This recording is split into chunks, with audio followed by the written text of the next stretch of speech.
Welcome to K-Catalog, your Taglish Korean compilation.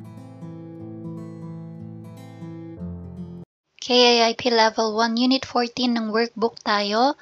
So again, sa Level 1 Unit 14, natutunan natin yung grammar na dongsa plus ul kayo or real kayo. So ano ulit yung gamit ng grammar na to? You use this grammar when you want to ask the opinion or the thought of the other person. Kapag gusto mo daw tanungin yung naiisip or opinion nung kausap mo. Okay? So sa English, ano ulit yung katumbas niya? Shall we? Okay? Shall we? Tapos patanong lagi, no? Question. Always question siya or when asking. Sa Tagalog naman, gusto mo ba? Or okay lang ba? Yan. Okay? So, to confirm kung ano yung naiisip niya nung kausap mo. So, dito, sabi, daong Purol 1, songhaseyo, complete the table. So, first and third column, basic form, gibbon, hyung.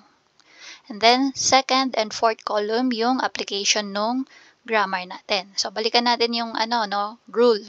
So, if there's a final consonant, or if the verb ends with a final, or ends with a consonant, then we're going to add ul kayo. Okay? But if your verb doesn't have a final consonant, there's no batchim, or it ends with a vowel, then we add real kayo. Okay, so ang gagawin natin dito, numberan na lang natin para mabilis. So, if we're going to add ul kayo, I'll just write 1. Then, if we're going to add real kayo, I'm going to write 2. Okay? Para mabilis. So, first, anta. So, drop na muna natin yung mga da natin. So, drop all those da. And then, let's start. Anta to sit. So, final consonant, jiyut. So, that's why ul kayo yung dinagdag. Anjel kayo, shall we sit? Boda, no final consonant. It ends with a vowel O. That's why real kayo yung dinagdag. Bol kayo, shall we see? Or shall we look? Pwede ding shall we watch? So, tatlo yung pwedeng maging meaning, no? Tingnan ba natin? Or manood ba tayo? Yan. Kitain ba natin? Pwede yung mga yon. So, tada, to ride. Magiging tal kayo since wala siyang batchim or final consonant. Okay? Tal kayo, shall we ride? Mashida to drink. Mashil kayo. So, real kayo lang. Shall we drink? Ayan. Nolda. So, star, special. One of the irregular verbs. So, pag nolda, ang mangyayari, it will just become nor kayo. So, no need to add ul or real. Just add kayo. Okay, nol kayo. Then, beuda to learn, beul kayo. So, again, there's no final consonant. So, real kayo yung idadagdag. Sanchek hada, sanchek hal kayo. Chongsu hada, chongsu hal kayo. Undong hada, undong hal kayo. So, lahat sila, no, real kayo yung inad. Kasi, puro sila nag-end sa vowel or no batchim, no final consonant. And then, gotta. So, gotta, it means to walk. So, another irregular verb. So, if the verb ends with a digut batchim, ang mangyayari, si digut mapapalitan ng real. So, it will become gol. And then, from here, we still have to add ul kayo. Okay? So, magiging Gol kayo. Shall we walk? Yan. Okay? So, again, pag may mga stars, you just have to take note of them or as much as possible if you can memorize nyo na lang.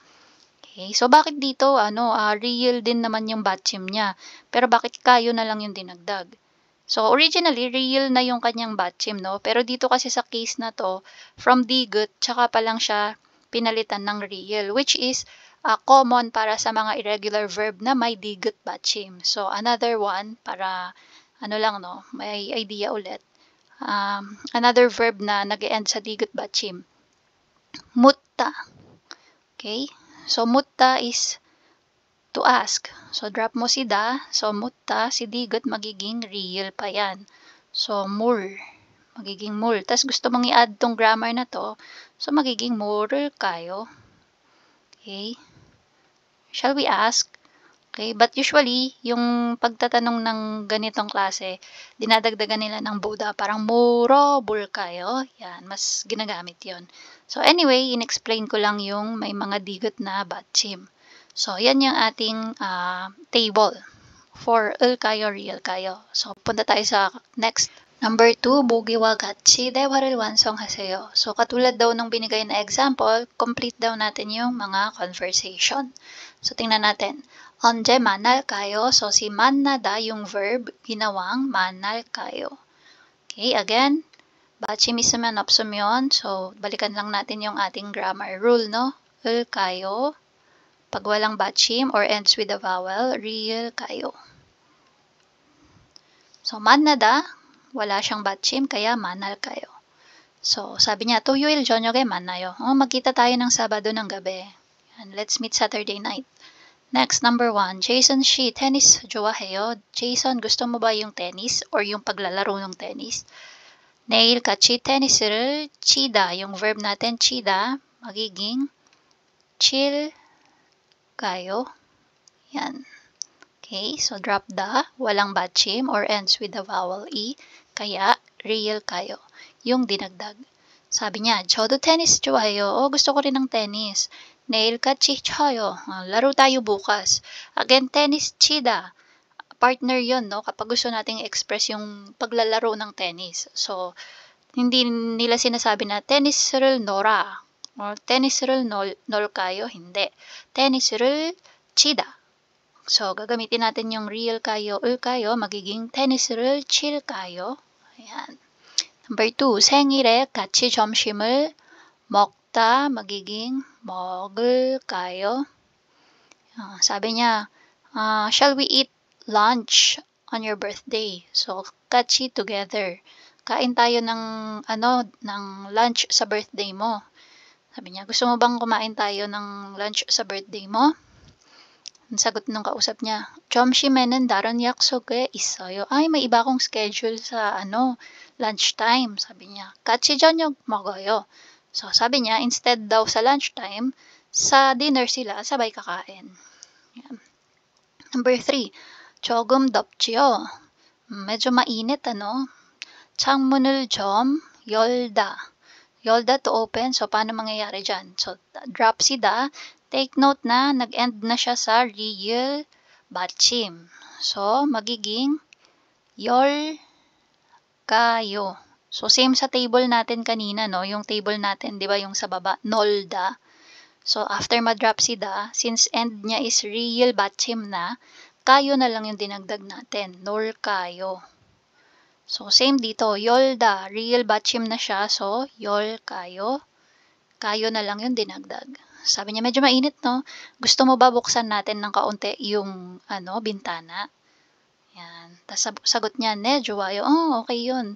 제가 열게요. Tapos siya. Ako na magbubukas. Sabi niya, nag-offer siya, no? Ako na magbubukas. Number 4. 무슨 음악을 듣다. So, 듣다. Ayan, isa pa to sa mga nakastar kanina dun sa table. Yung nag-end sa digot 받침. Okay, so 듣다, ano yung mangyayari? Drop si da, tapos si digot 받침 mapapalitan ng real. So, magiging 들 na siya. So, from there, we still have to add 을 kayo since meron ngang real 받침. Okay, so magiging 들을 kayo.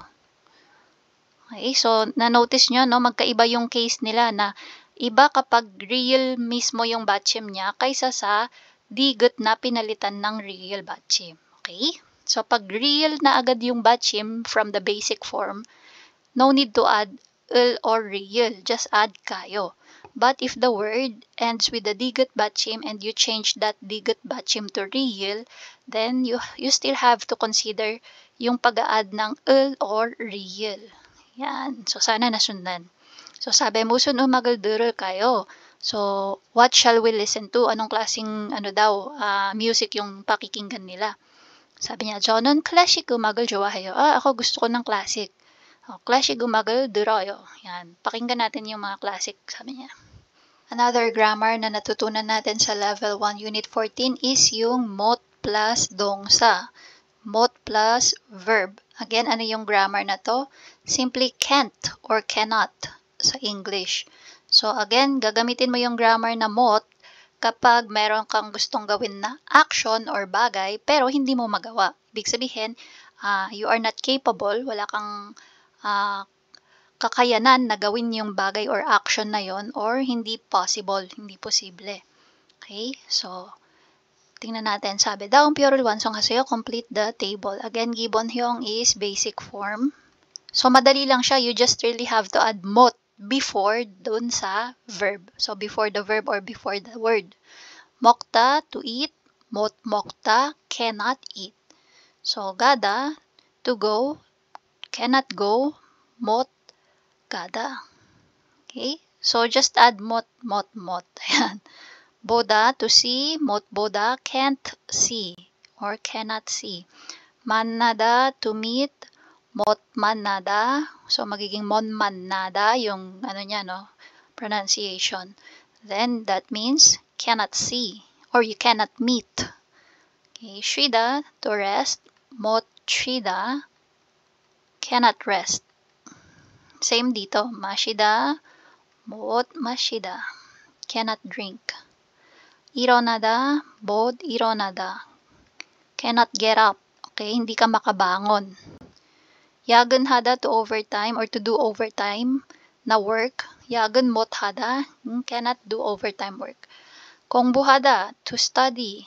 So, kongbuhada, ito pala yung may mga kailangan nating i-double check. Kapag ang word mo ay nag-end sa hada, then makahati siya. So, it will become gongbu mot. Okay? Doon siya sa gitna papasok. So, gongbu hada, gongbu mot hada. Cannot study. 산책 hada, 산책 mot hada. So, paano pag sinabi mong mot 산책 hada?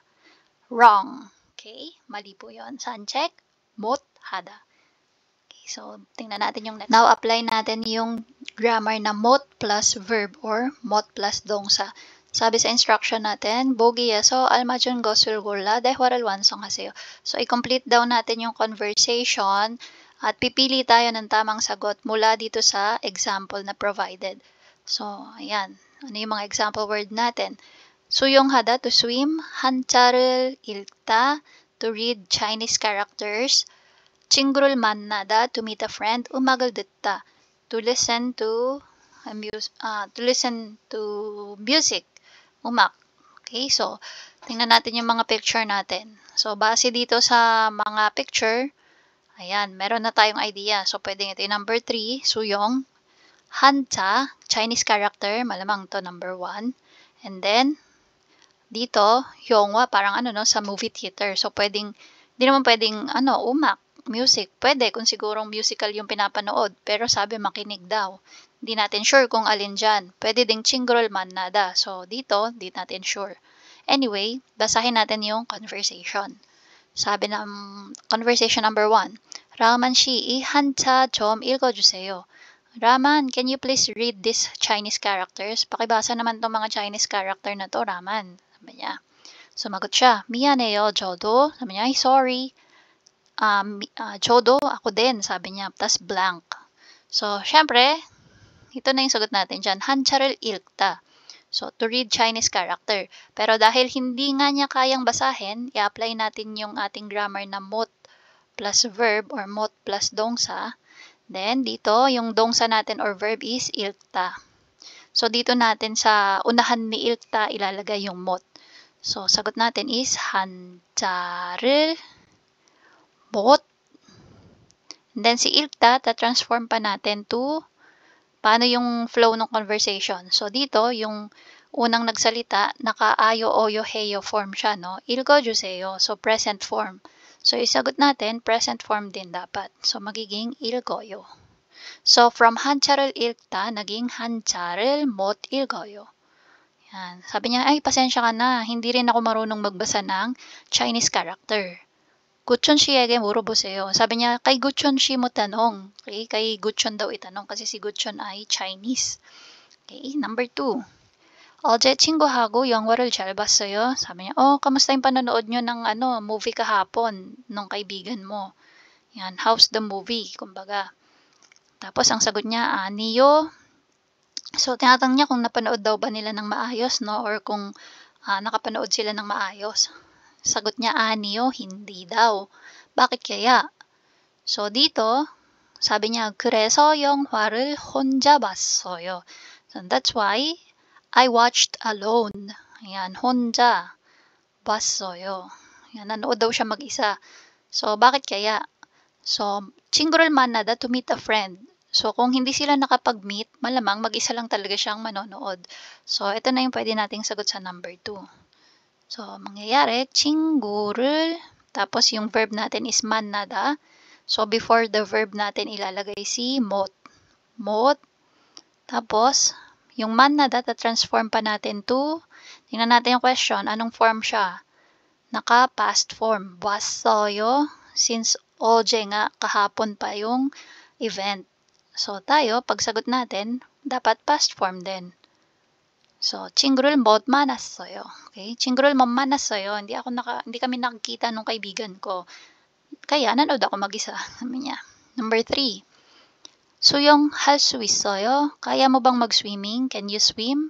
아니요, 저는 수영. So, again, yung 수영하다, nag-end siya sa hada, no? Kaya ano ulit yung sabi natin? Pag nag-end sa hada, mahahati. So, 수영 못 해요. Okay, so present form din since yung ating question ay naka-present form. 수영할 수 있어요? 아니요, 저는 수영 못 해요.